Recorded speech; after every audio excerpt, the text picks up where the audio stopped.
Olá, sejam bem-vindas e sejam bem-vindos ao Potencial Compliance Cast. Eu sou a Gladys Schroeder e você já me conhece. Bom, antes de mais nada, para que esse podcast aconteça, a gente sempre conta com os nossos parceiros. E hoje eu estou aqui, mais uma vez, na Prefácio Studios, que ajuda a gente nessa constituição e nessa construção do nosso podcast. Sem eles, certamente a gente não ia estar aqui. Então, eu queria agradecer muito a eles e agradecer você também que tem acompanhado a gente nessa jornada, né, de mais de 5 anos de podcast. A gente sempre começou fazendo podcast de forma online. Agora a gente está num estúdio, crescendo, se desenvolvendo. Isso é a parte mais legal. E eu tenho a honra de receber hoje o Delfo, que é diretor de auditoria e ética aqui da AFIA, e ele vai contar um pouquinho da história dele. E nós, claro, vamos falar um pouquinho sobre gestão do canal de denúncia, vamos falar um pouquinho sobre a parte do comitê de ética, que é extremamente importante. E é muito legal saber que tem profissionais extremamente experientes, robustos e que usam tecnologia e muitas outras coisas. A gente vai ouvir ele falar um pouquinho. Seja bem-vindo aqui ao nosso podcast. Obrigada por ter aceito o nosso convite. É uma honra receber você aqui. Imagina, Gladys. Eu que agradeço a oportunidade de estar aqui, poder compartilhar um pouquinho da experiência e poder ter uma troca aqui de ideias sobre comissão, sobre canal de denúncia.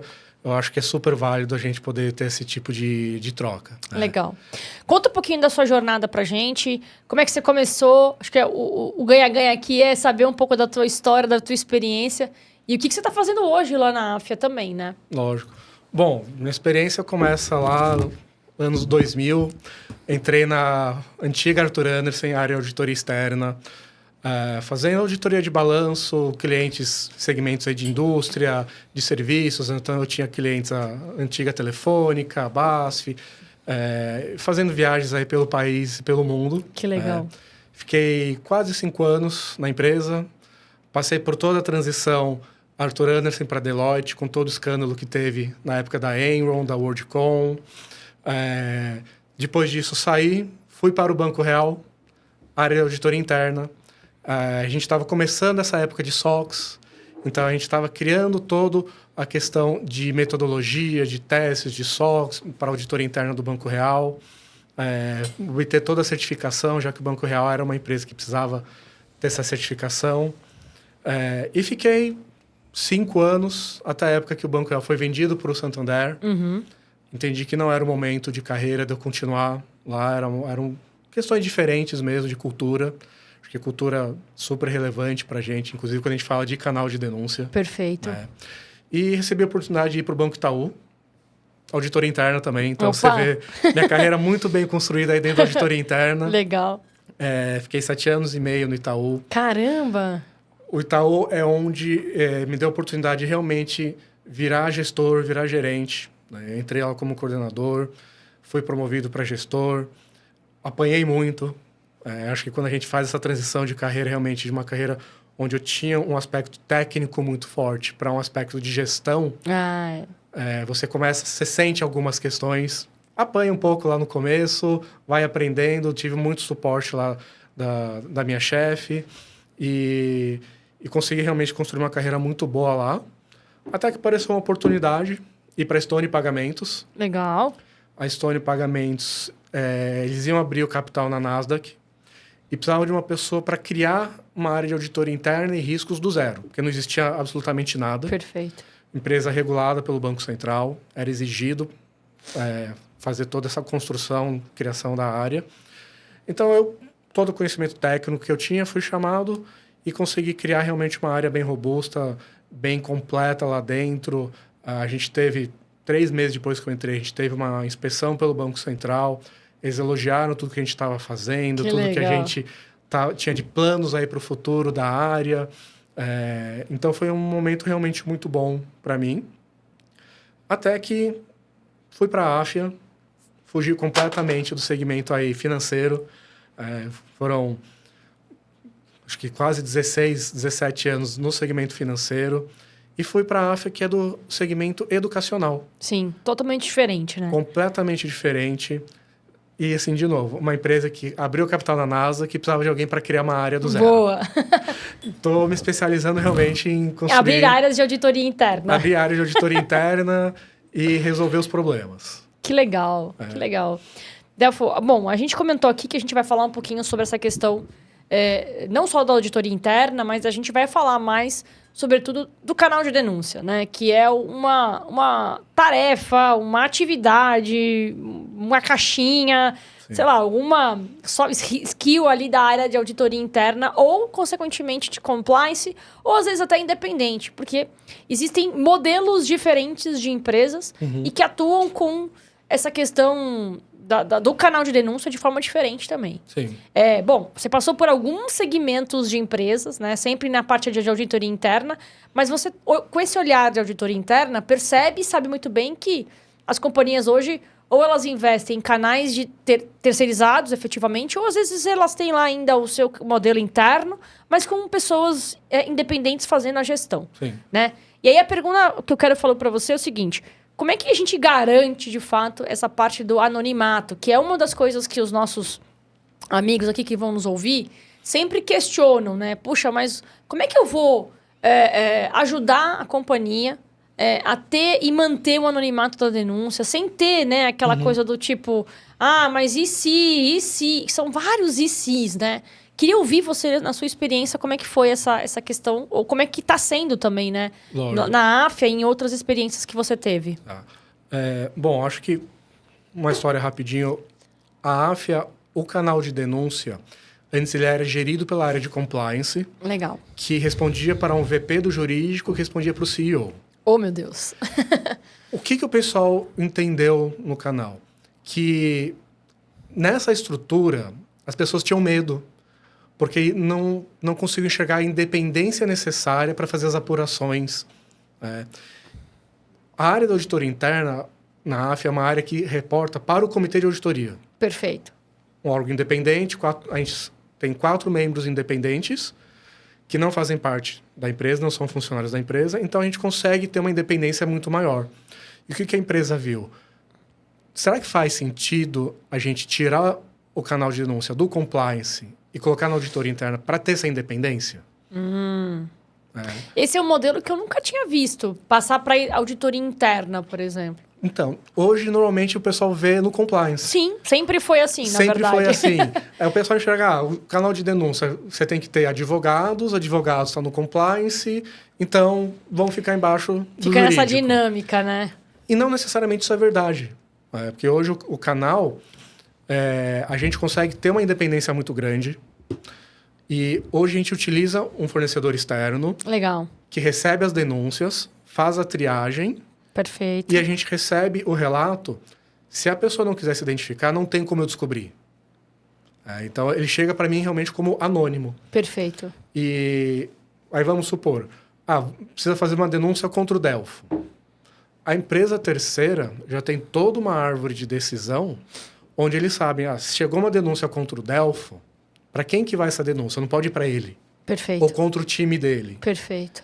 Então, a gente consegue garantir a independência através desse canal externo. Legal. Tá? Eles não fazem apuração hoje, é só realmente a triagem para saber qual árvore de decisão ele tem que seguir e manda para a gente, através do próprio sistema, os relatos que a gente recebe. Tá?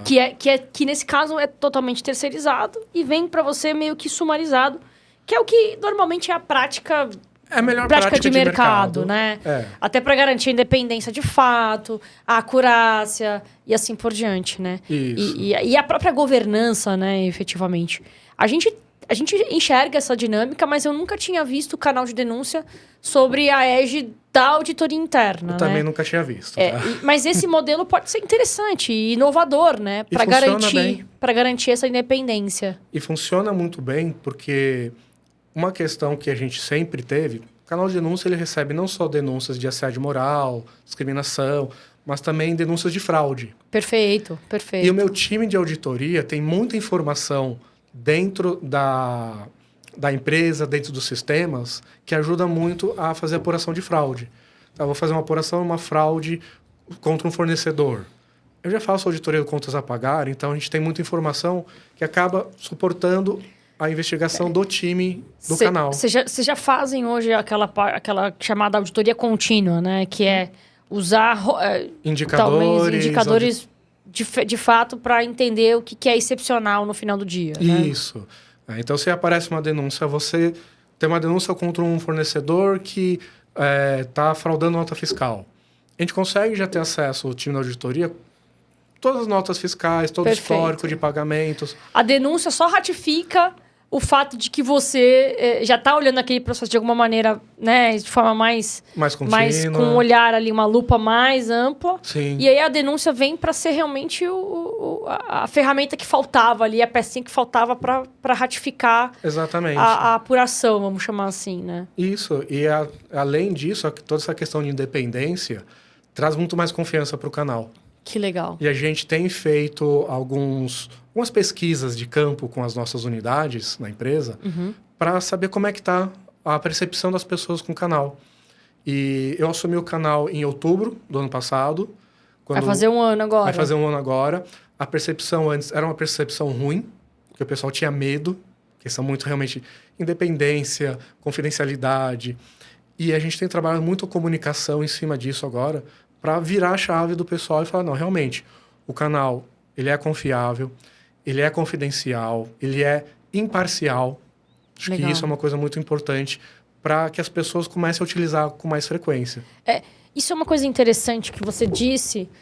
Ontem eu estava num evento, inclusive um evento que foi promovido pelo pessoal do escritório Azevedo 7, a doutora Isabel.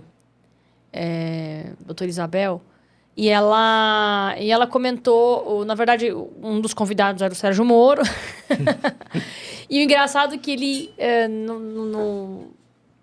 no dia, né, do evento, ontem, ele comentou assim, olha, eu queria só também destacar aqui uma coisa, que como senador eu tenho que ter transparência, tenho que ter tudo mais, né, a acurácia, accountability e tudo mais. E a gente aqui, no meu gabinete, nós estabelecemos um canal de denúncia que, caso você enxergue algo inconsistente em relação às minhas atuações, então ele deixou bem claro que é o canal para ele, né? Não o canal do Senado, né? Da atuação dele, você pode fazer uma denúncia e esse relato é tratado de forma independente também.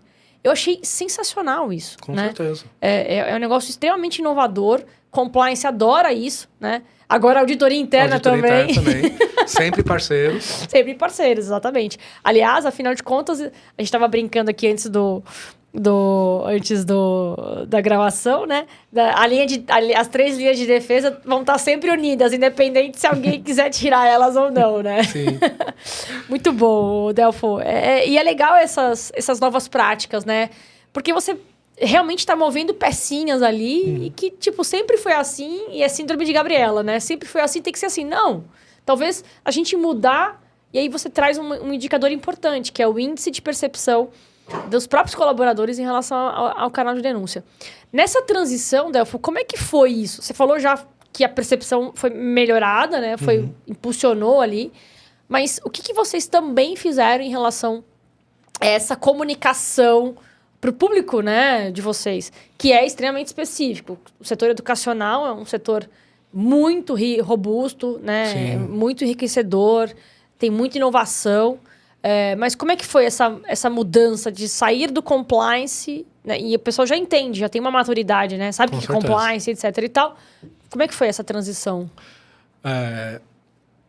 Eu diria que foi uma transição tranquila, porque a gente focou muito no começo em comunicação. Ah, excelente. Tá? E uma coisa da AF, apesar de ser segmento educacional, é segmento educacional médico. Exatamente. A gente esqueceu de comentar isso. Então, a gente tem unidades espalhadas, por exemplo. A gente tem uma unidade que fica no interior do Acre, uma cidade que chama Cruzeiro do Sul. Nossa.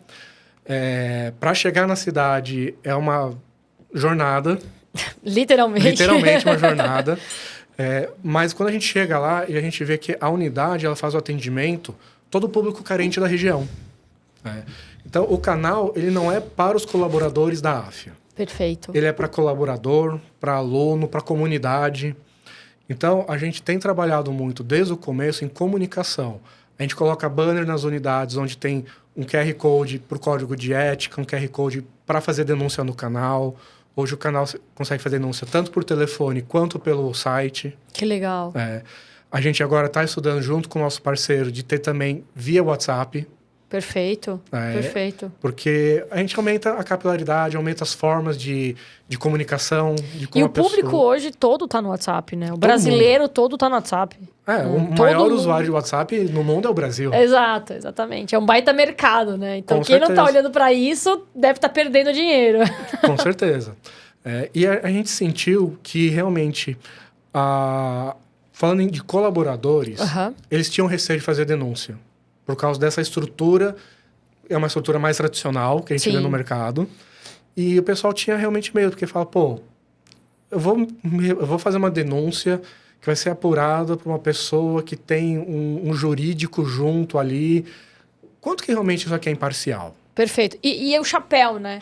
O jurídico exercendo o chapéu do compliance, tudo bem, existe uma estrutura, questão de custo e etc e tal. Mas sempre foi muito complicada essa discussão, né, Delfo? Entre, olha, o meu advogado é também o meu compliance. Tá, mas ele realmente está sendo imparcial porque, teoricamente, o jurídico está olhando para os benefícios da companhia. Com certeza. E o compliance tem que ser o benefício da companhia, mas tem uma série de outros elementos, a sociedade, o próprio colaborador, né? Você criar elementos ali para proteção do denunciante, desde que a denúncia seja de boa fé, claro, e assim por diante, né? Sim, e o compliance puro, a atividade de compliance pura, não veio para mim.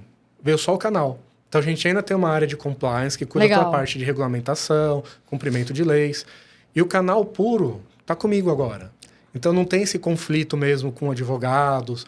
Apesar de a gente ter muito contato com os nossos advogados, até para ajudar algumas decisões, a apuração acaba sendo mais imparcial dessa forma. Eu não tenho relacionamento com unidade, com um VP, já que a minha linha de reporte é direto com o comitê de auditoria. E, inclusive, não só o comitê de auditoria. A AFIA, hoje, o controle dela é de um grupo alemão. Então, eu tenho essa linha de reporte também com a Alemanha. Perfeito. E eu preciso me reportar para eles. Gera uma independência, gera uma confiança maior também para todo mundo. Isso é muito legal.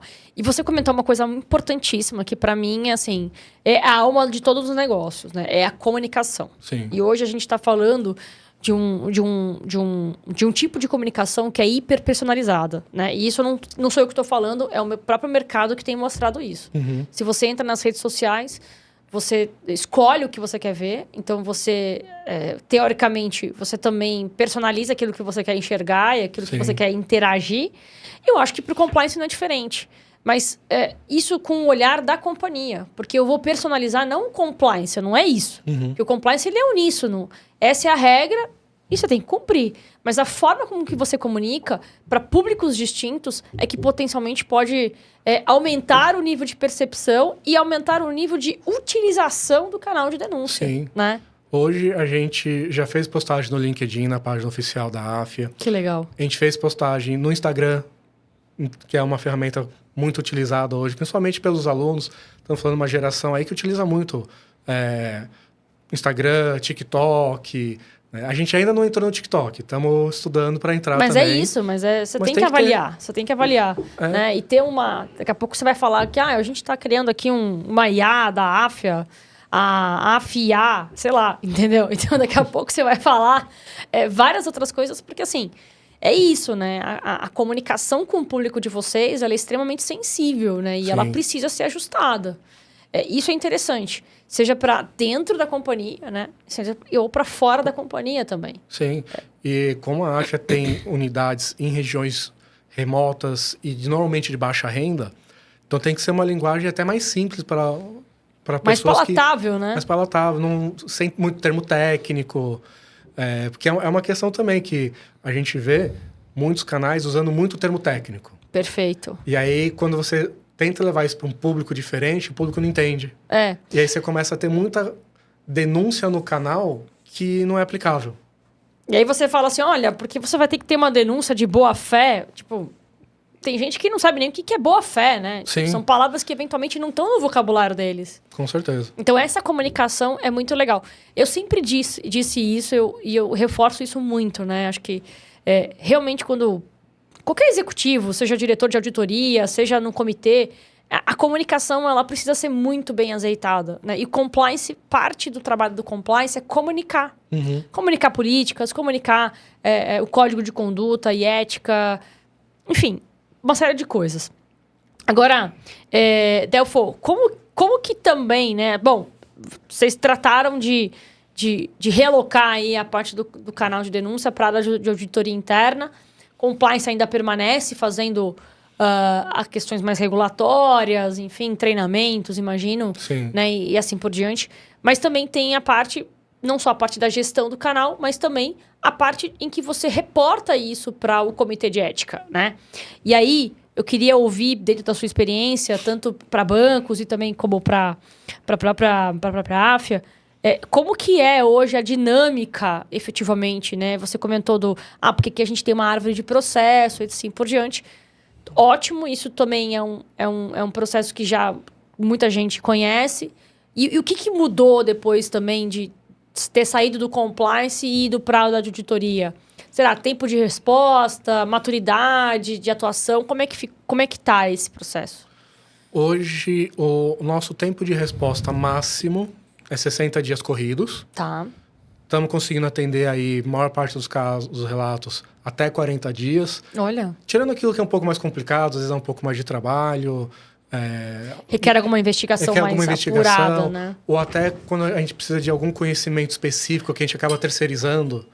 Então, por exemplo, a gente teve um caso no passado onde tinha que fazer investigação de palavras-chave no e-mail de diversas pessoas. Ah, sim. Aí você tem que fazer então uma terceirização. A gente terceiriza uma empresa que já tem uma ferramenta que faz isso. Então, às vezes Celebrite, etc. Então, às vezes acaba demorando um pouco mais nesse sentido. Mas hoje a gente está conseguindo atender bem. A gente dá resposta para 100% dos nossos relatos via o canal. Independente se a pessoa se identificou ou não, vai receber uma resposta via o canal. Legal. Isso quem responde é a própria Incompanhia? Isso, é meu time mesmo que responde. O seu time tem acesso lá à plataforma, deve responder diretamente ao denunciante. Isso, na plataforma a gente recebe todas as informações da denúncia, qual unidade que é. Perfeito. A gente tem hoje 46 unidades, então precisa saber exatamente onde está tendo o problema, até para a gente poder fazer a investigação mais próxima da unidade, conversar às vezes com o diretor ou com coordenadores da unidade. E o que a gente vê realmente assim, quando eu falo da comissão, a estrutura da comissão não mudou. Perfeito. Então, hoje a nossa comissão, quem participa é o VP do jurídico, o VP da área de gente e gestão. Legal. E o nosso CEO. Perfeito. Tá. E como é que funciona? Meu time faz toda a apuração, faz a recomendação, ou seja, se aquele relato ele for procedente, qual vai ser a recomendação? Vai ser um feedback, vai ser uma advertência verbal, por escrito, ou dependendo da nossa árvore de consequências. Perfeito. E a gente leva para a comissão toda a apuração, o que a gente fez, como é que a gente apurou. Então, eu ouvi 8 pessoas, ouvi coordenador, ouvi aluno, e a gente faz uma apresentação e damos a nossa recomendação, a comissão ratifica. Perfeito. Feita a ratificação da nossa recomendação, a gente volta com a unidade, para a unidade poder aplicar aquela medida, se for um relato procedente. Perfeito. Tá? Então, o relacionamento com a comissão, nesse sentido, não mudou, mas eu sinto que a comissão realmente enxerga também essa questão de maior confiança no trabalho, por ser uma área mais independente. Totalmente independente. Totalmente. Até porque a área de compliance faz investigação e o chefe da área de compliance, que é o VP do jurídico, também faz parte da comissão.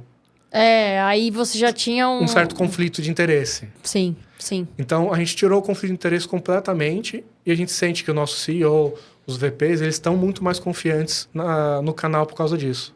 Perfeito. Isso já responde uma pergunta que a gente tinha travado aqui, que é exatamente como que a comissão de ética garante essa imparcialidade, de fato, né? Uhum. E aí a imparcialidade, então, na verdade, a investigação passa a ser com a auditoria interna, que, por vez, já dá um relato ali de recomendações para aquela denúncia. Isso. E isso garante, de fato, de alguma maneira, a imparcialidade. O jurídico, que faz parte da comissão, na verdade, ele recebe, eventualmente, se ele não estiver envolvido na denúncia, claro. Lógico. Na árvore de processo, ele recebe lá a sugestão, o relato e a sugestão de potencial deliberações, vamos chamar assim, né? Exatamente. Isso é legal. A dinâmica do comitê de ética, ela é sempre assim... Vocês têm um número de denúncias para tratar? Ou vocês criam uma curva ABC? O que é mais criterioso, prioritário, enfim? Ou vocês têm um relacionamento aberto ali, né? No bom sentido. Até essa questão de relacionamento aberto, por mais que a gente tenha uma imparcialidade, eu, como diretor da auditoria, eu tenho muito relacionamento com todas as outras áreas também. Perfeito. Então, às vezes... É um relacionamento aberto, né, É um relacionamento aberto. Né? A gente... Chegou um relato contra um diretor de uma área que eu tenho reunião quase que semanal com ele. E a gente tem que fazer a apuração de forma imparcial. Então, o bom é que eu tenho 2 pessoas no meu time de apuração... Perfeito. Que não tem relacionamento e eu delego para eles. Perfeito. Eu consigo manter a minha imparcialidade. Eles se debruçam nas denúncias, nas investigações, nas apurações, efetivamente. Me apresentam depois o relato, a conclusão, a gente discute e eu consigo manter a minha imparcialidade. Perfeito. Porque eu tenho um certo relacionamento. Sim. Mas aí quando a gente vê a comissão, como é que é a nossa dinâmica? A gente apresenta tudo que foi apurado naquele período. Dentro de um período. Perfeito. A gente tem comissão mensal. Legal. Todo mês. Legal. Como é que a gente define a apuração? A gente pega, primeiro, o que a gente entende que é mais crítico. Então, casos de agressão física, de assédio sexual, de discriminação, são casos um pouco mais complicados, fraude também. Então, a gente dá uma prioridade. Segunda prioridade é o que está mais antigo. Perfeito. Que ainda não conseguiu capturar mais informações, alguma coisa nesse sentido. E eu vejo assim, desde que eu assumi o canal, que a gente melhorou a comunicação, melhorou a confiança do canal, a quantidade de relatos chegando está subindo. Olha só. E o bom é que está subindo a quantidade de relatos, mas está caindo a quantidade de relatos que não são aplicáveis para o canal. Perfeito. Por exemplo, a gente recebia muita reclamação de aluno reclamando que o professor não revisou a nota da prova. No canal de denúncia. Que não tem nada a ver Não faz o mínimo sentido. Tem que ir para o saque, para a ouvidoria da unidade. Então, a gente tem conseguido reduzir bastante isso. E aí, quando a gente faz, então, a apresentação para a comissão, eu apresento tudo, inclusive aquilo que é inaplicável, para justificar. Isso aqui é inaplicável, por quê? Porque é um aluno reclamando da nota. Perfeito. Você meio que já qualifica as denúncias e já explica, olha, essa massa de informação aqui, ou essa massa de denúncia, não tem nada a ver com o que a gente se propõe como canal de denúncia, Exatamente. Né? Perfeito. Isso também faz parte da comunicação, né, Delfo? Porque no final do dia, explicar para as pessoas o que é uma denúncia, o que é eventualmente uma reclamação, é um desafio, né? É um desafio bem grande. Eu digo assim, hoje para colaborador, eu acho que a gente está muito bem maduro nesse quesito. Perfeito. Quando eu vou para os alunos, já é mais difícil. Até porque entra e sai aluno toda hora. Perfeito. Né? Perfeito. É um curso de medicina, 6 anos, 7 anos, dependendo aí da especialização. Mas todo semestre entra gente nova. Então, todo semestre a gente tem que renovar a comunicação. Perfeito.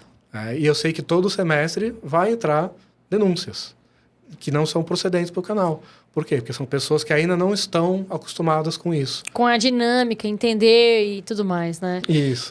Isso é um ponto importante, porque, por exemplo, vocês que chegam até em lugares bem distantes, né? Imagino que o desafio de comunicação e o desafio de, eventualmente, até de comunicação, mas assim, mais assertiva com o público de vocês, é realmente desafiador, né? Sim. No sentido de, olha, deixa eu explicar para você como é que é a dinâmica. Isso aqui é uma denúncia, isso aqui é uma reclamação. Reclamação, você vai lá no saque, você vai lá nas ferramentas, você vai lá na Secretaria de Educação, enfim, da AFIA, enfim. Faz uma reclamação lá, né? Não, do professor lá. Agora, se o professor te assediou sexualmente, te discriminou, aí é outra forma de denúncia, né? E essa comunicação ela tem que ser contínua, né, Delfo? Tem que ser contínua. Por isso que a gente tem usado os canais de Instagram. Cada unidade nossa tem um canal de Instagram. Legal. Então, a gente faz comunicações periódicas. E são 48? 46 unidades. Caramba. Aumentando, estão aumentando. Haja gestão, hein, disso. Haja gestão disso. Então, assim, a gente faz as comunicações via Instagram das unidades, via o Instagram oficial da AFIA. Eu visito presencialmente, eu e meu time, a gente visita presencialmente algumas unidades ao longo do ano. A gente faz workshops. Perfeito. Mas hoje a gente utiliza também muito o quê? Reunião virtual. Junta todo mundo no auditório, faz uma reunião virtual mesmo. Legal. A gente faz uma apresentação rápida, 15, 20 minutos, porque o que a gente quer é que as pessoas tirem dúvida. Então, marca uma reunião de 1 hora, faz uma apresentação de 15, 20 minutos, o resto é bater papo. É tirar dúvida, é trazer casos, trazer exemplos, para o pessoal ir aprendendo e ir realmente entendendo. E como que você enxerga, Delfo, agora o papel da comissão, né? No sentido da comunicação. De novo, esse papo da comunicação, porque eu acho que ele é extremamente relevante para você exatamente extrair das pessoas que vão usar o canal, né, essa assertividade da utilização no final do dia. Extrair, eu digo assim, né, para que eles possam, de fato, compreender corretamente que, olha, isso aqui é denúncia, isso aqui é reclamação. Vamos colocar em caixinhas diferentes. Como que você lida ou como é que você enxerga o papel da comissão de ética nesse sentido? Você acha que eles têm um papel importante de atuação para também comunicar assertivamente sobre o canal? Ou é só, tipo, deliberações? Não, eu acho que eles têm um papel importante, não só a comissão, mas a autoadministração. Legal. E falando tanto de auditoria interna quanto de canal de denúncia, se você não tiver um apoio da autoadministração, tem que ser um apoio público, não vai dar certo. Deixa eu, então, só ampliar aqui minha pergunta. Quando você fala apoio público, o que você poderia destacar aqui? O pessoal incentivar o uso, incentivar a procurar, falar da confiança do canal, Legal. Da imparcialidade, da independência. Então, a gente tem comunicação, e eu fiz, faz alguns meses, o VP da nossa área de graduação gravar um vídeo pra gente falando sobre a confiança no canal. Perfeito. Sobre o uso. Então, ele estava incentivando as pessoas, os colaboradores, a procurar o canal. Perfeito. Então, isso é o tipo de apoio que eu acho super essencial para ter. E isso parte de você ou parte deles, efetivamente? A partir de você, ou um pedido seu, ou um pedido assim, beleza, vou fazer porque é legal? Partiu de mim. Partiu de você. Eu acho... Eu já tive problemas no passado em outras empresas, onde a gente sentia falta de um apoio mais público da autoadministração e dificultava muito o trabalho. Então, eu aprendi com isso e eu falei, não, eu não posso esperar eles, eu tenho que ir atrás. Perfeito. É a experiência que a gente tem aí de mercado, que a gente vai conseguindo, e a gente vê quais são as melhores formas de procurar esse tipo de apoio, de melhorar o canal, melhorar a comunicação. Isso acho que é uma dor, né? Que todo o compliance ou qualquer profissional que eventualmente trabalha com esse tipo de coisa, auditoria interna, governança. E um dos pontos que a gente trata aqui, parece básico falar isso, mas a gente precisa relembrar, né? E você falou uma coisinha muito legal, que é partiu de mim, né? Ou seja, eu me sinto responsável, e sou responsável de fato, né? Por incentivar também as pessoas a fazer e a utilizar o canal. E a autoadministração também tem que fazer parte. E eles se sentem parte no final do dia, né, Delfo? Eles são parte. Eles essencial. são parte, na verdade. Não tem como eu fazer uma apuração se não tiver acesso à informação, se não tiver acesso às pessoas. E eu não vou ter isso se lá de cima já não trazer isso pra gente. Perfeito. Não, e é isso que me deixa bem animada, né, no final do dia, porque eu tenho percebido que cada vez mais as pessoas estão falando de governança, estão falando de auditoria interna, estão falando de auditoria externa, estão falando de compliance, de canal de denúncia, com um viés de agregar valor de verdade, Sim. né? E eu queria ouvir você nesse sentido, né? O quanto que você... Lógico, você é diretor de auditoria e vai falar, não, com certeza vai ter muito valor nessa área. E realmente tem muito valor, né? Você poder auditar um processo continuamente, descobrir elementos que potencialmente podem vazar informação, perder dinheiro, né? E eu gosto de dizer isso, sabe, Delfo? Cara, uma área de auditoria, não necessariamente você vai deixar de ganhar, né? Mas você vai deixar de perder. Exatamente. Você não vai ganhar, na verdade. Mas você vai deixar de perder. Exatamente. Eu queria ter dito isso. Então, assim, é garantir que os processos estejam bem organizados. É garantir que as coisas estejam ali muito bem fluídas, né? No final do dia. Né? E agora, com essa parte do compliance, aliás, do canal de denúncia indo para a auditoria interna, isso também me deixou bastante feliz em saber que isso existe, porque eu não tinha visto isso já em nenhuma companhia, ainda mais de capital aberto, Sim. né? Então, isso me deixa bastante animada em saber que as organizações, ou parte delas, estão fazendo esse movimento, né? E aí, essa é uma outra questão que eu queria falar exatamente sobre isso, né? Bom, canal de denúncia, a gente falou sobre a importância da comunicação, a importância de você ter bons processos bem organizados. Dimensionamento de equipe, eu acho que também, até pelo volume, né, de denúncias, você tem ali 2, 3 profissionais que fazem a apuração. Uhum. Tem um parceiro também que já vem com essa jornada. Mas eu queria ouvir um pouco de você, sobretudo, como que é a dinâmica do comitê, né? Sem falar dados ou fatos, claro, né? Pela confidencialidade, mas a dinâmica. Você falou, a gente se reúne uma vez por mês, a gente faz ali uma certa classificação das denúncias, e aí eles tomam a decisão. Isso.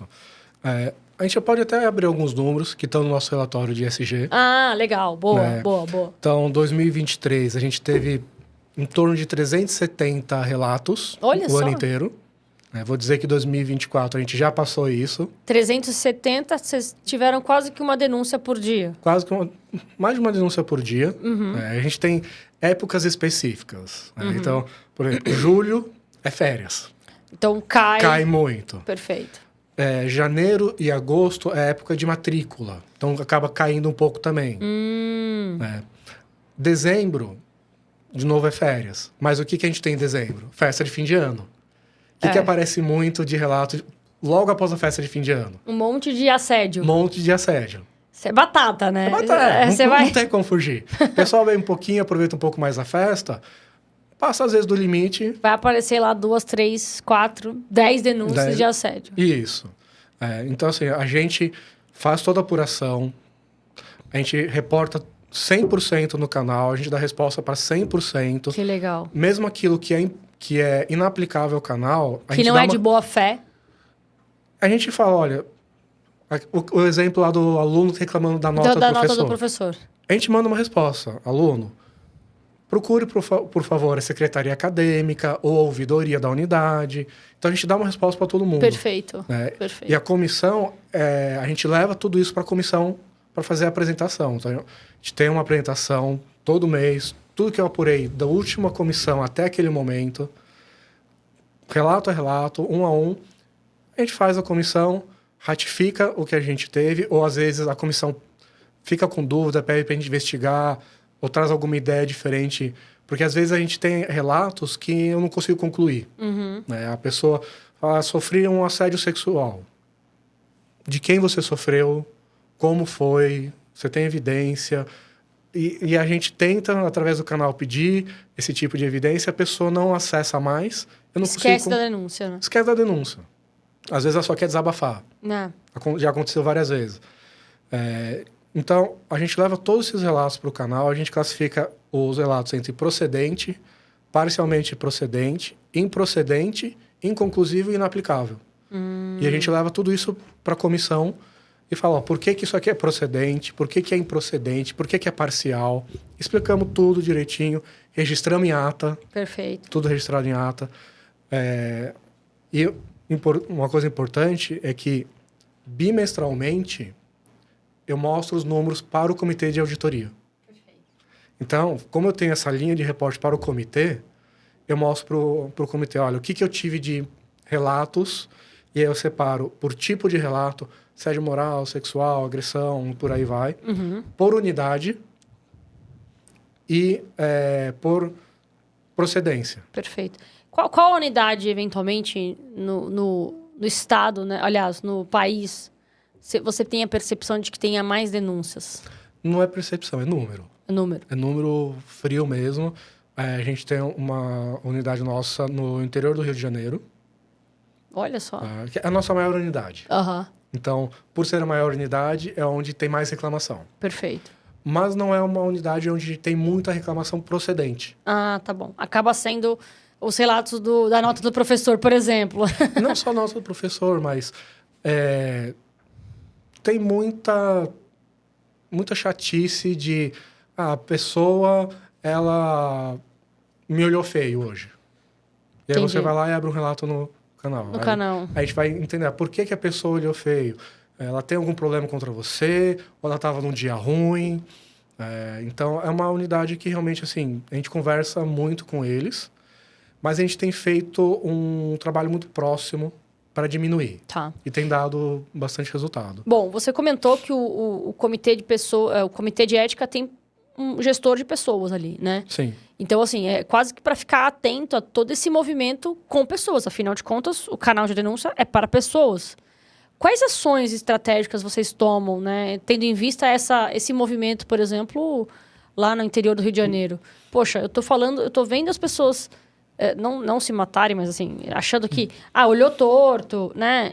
Que ações, né? Porque existe uma consequência disso. Existe. Que ações vocês tomam em termos... Depois de olhar para esses relatos ou para esses indicadores e falar, cara, a gente precisa fazer um trabalho com pessoas aqui. De repente, um team building, um workshop.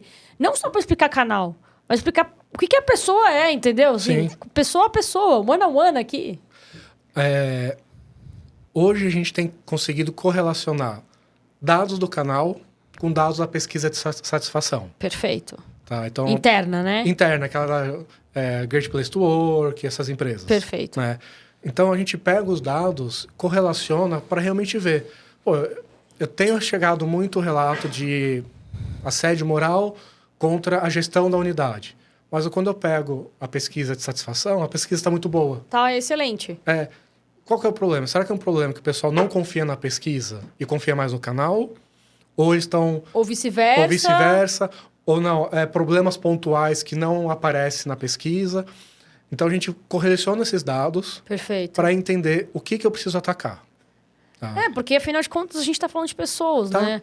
O cara acorda lá e me dá uma palavra meio ruim, eu vou lá e faço uma denúncia, e aquilo ali fica, e fica ruim para a pessoa que denunciou. Claro, ela vai ser anônima, eventualmente, mas, sabe? E não tem tratativa, aí fica aquela coisa enchendo o número do canal de denúncia que não resolve nada no final do dia. Não resolve. E a gente vê também, às vezes, a pessoa, ela abre o mesmo relato 4, 5, 6 vezes.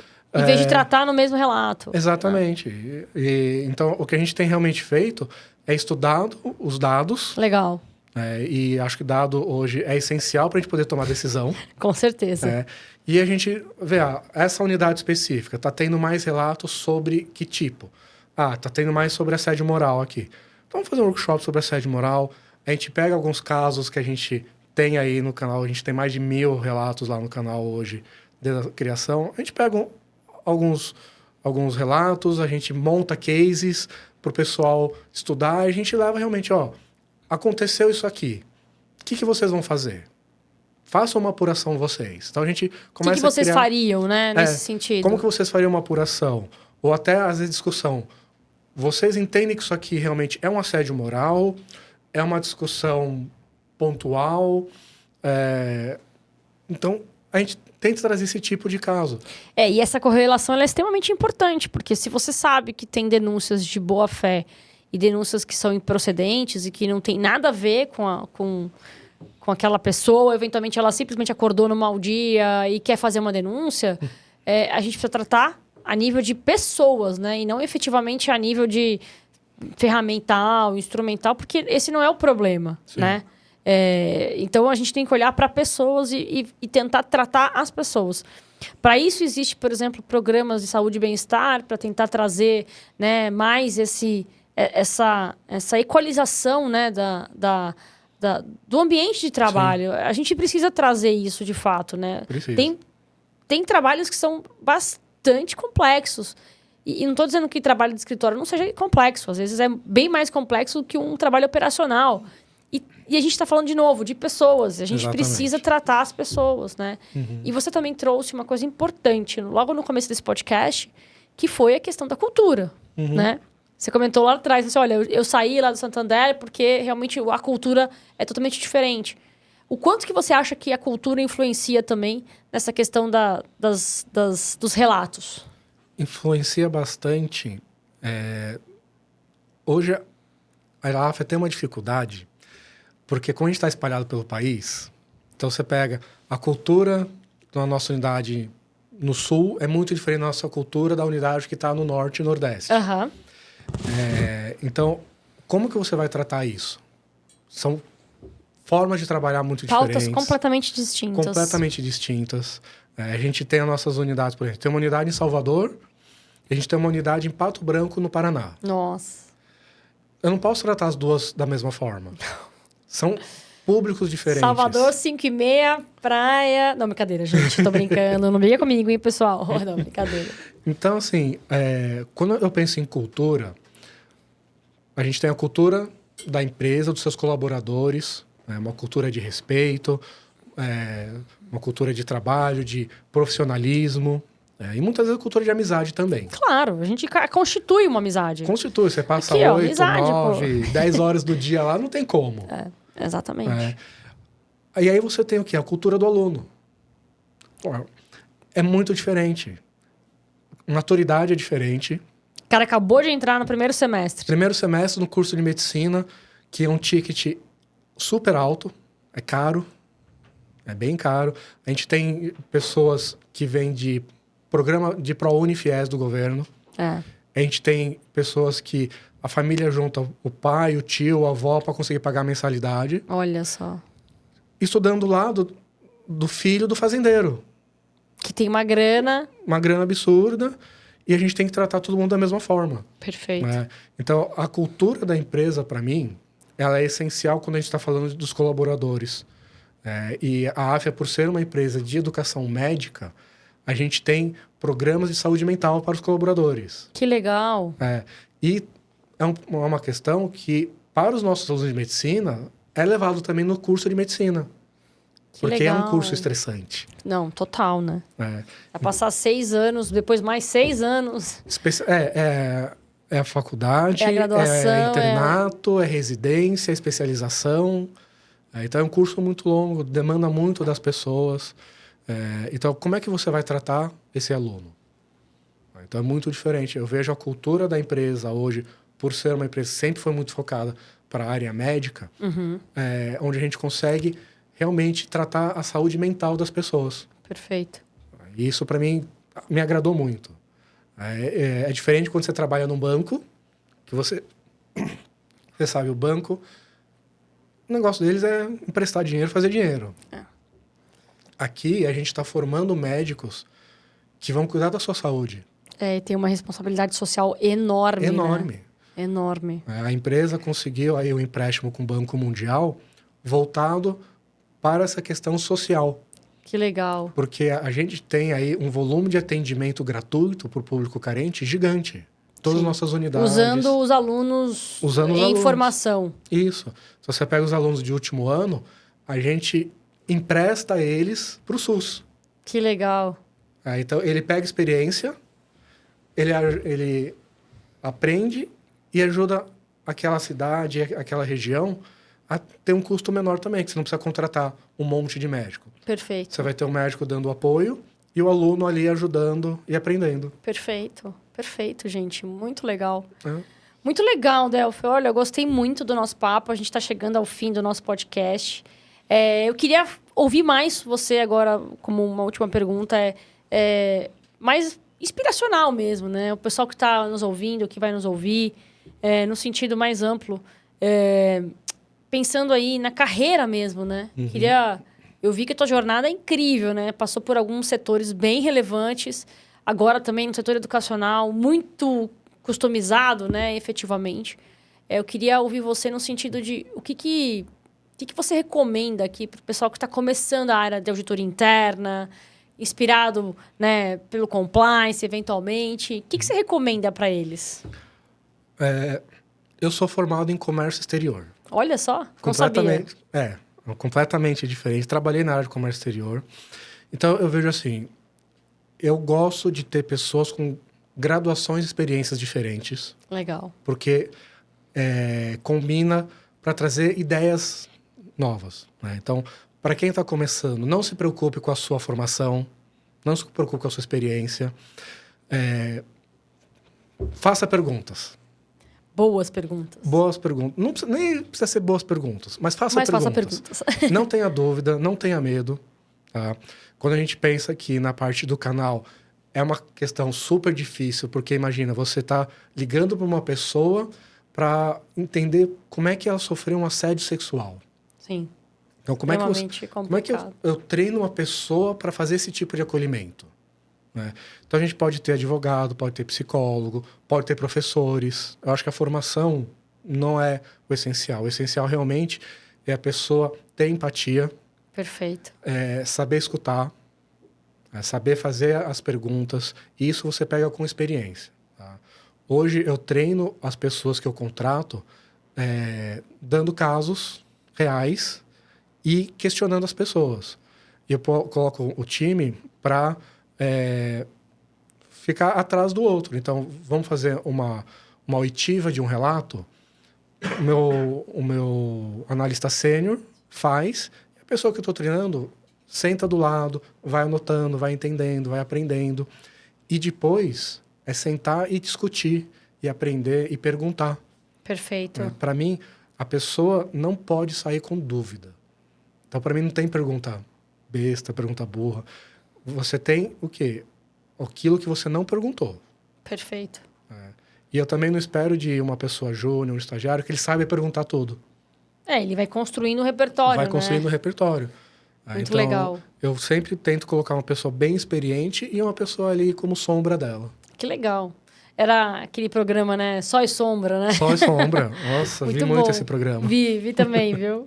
Eu também fui da Deloitte também, então conhecemos o programa. É muito legal ouvir você, tua experiência. Na verdade, uma curiosidade aqui para quem está nos ouvindo, o Delfo faz parte do nosso grupo, né? O Potencial Compliance, e ele foi o único que respondeu, você foi o único que respondeu para mim ao questionamento que eu fiz sobre o que a gente pode entregar de maior valor como grupo, como ecossistema. E ele pontuou ali pelo menos uns 5 itens que a gente pode entregar e melhorar, né, para o nosso ecossistema. Afinal de contas, a gente está lá em colaboração, todo mundo querendo aprender, quer ver coisas inovadoras, quer ver coisas novas.